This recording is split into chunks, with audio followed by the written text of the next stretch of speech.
কোনো ব্যক্তির যদি পাহাড়ের সমানও ঋণ থাকে, এই দোয়া যদি আমল করে আল্লাহ পাক ওই ঋণও শোধ করে দিবেন ইনশাআল্লাহ। আর আল্লাহর রসুল কি বলছেন দেখেন, একজন মারা গেছেন, নবী সাল্লাল্লাহু আলাইহি ওয়াসাল্লামের সময় একজন মারা গেছেন।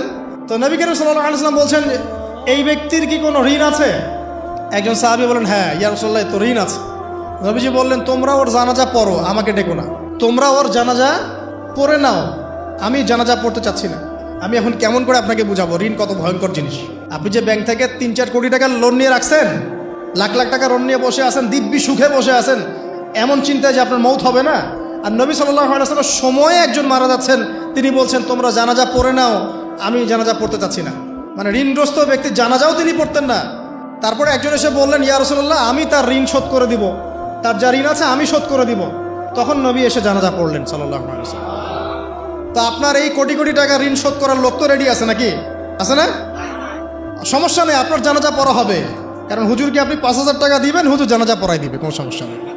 আমার সাথে বলেন, দোয়াটা হচ্ছে আল্লাহুম্মা ইকফিনি বিহালালিকা আন হারামিকা ওয়া আগনিনি বিফদলিকা আম্মান সিওয়াকা।